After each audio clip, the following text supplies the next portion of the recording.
ফলতায় উত্তেজনার পারদ চড়ল কেন্দ্রীয় বাহিনীকে ঘিরে তৃণমূলের বিক্ষোভ। ভোটের একদিন আগে দক্ষিণ 24 পরগনার ফলতা বিধানসভা কেন্দ্রে চরম উত্তেজনার সৃষ্টি হলো। নির্বাচনকে কেন্দ্র করে নিরাপত্তা জোরদার করতে কেন্দ্রীয় বাহিনীকে সঙ্গে নিয়ে রুট মার্চে নামেন পুলিশ অবজারভার অজয় পাল শর্মা। কিন্তু সেই রুট মার্চ ঘিরেই শুরু হয় বিক্ষোভ, যা মুহূর্তে উত্তপ্ত করে তোলে গোটা এলাকা। স্থানীয় সূত্রে জানা গিয়েছে, রুট মার্চ চলাকালীন তৃণমূল কংগ্রেস প্রার্থী জাহাঙ্গীর খান তার দলীয় কর্মী সমর্থকদের নিয়ে কেন্দ্রীয় বাহিনী ও পুলিশ অবজারভারকে ঘিরে বিক্ষোভ দেখান। বিক্ষোভকারীরা অভিযোগ তোলেন, নির্বাচনকে সামনে রেখে এলাকায় অযথা চাপ সৃষ্টি করা হচ্ছে এবং সাধারণ ভোটারদের মধ্যে ভয় দেখানোর চেষ্টা চলছে।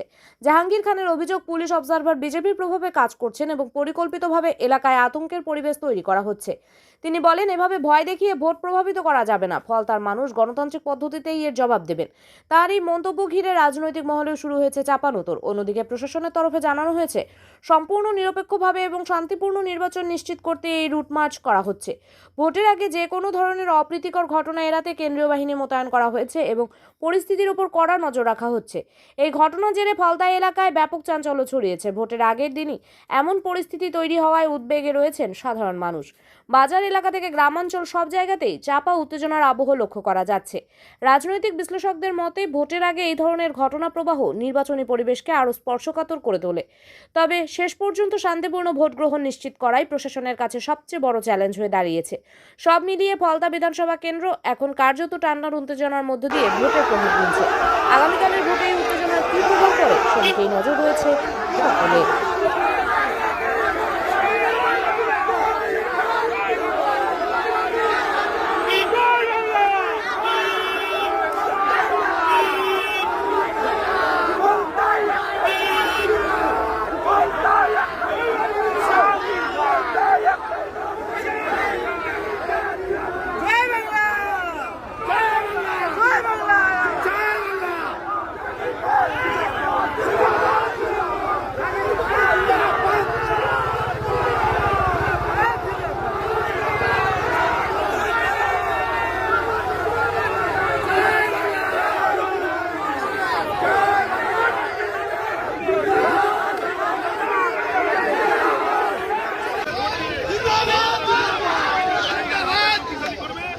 গণতান্ত্রিক পদ্ধতিতে ভোটের মাধ্যমে এই পুলিশ অবজারভারকে যোগ্য জবাব দেবে।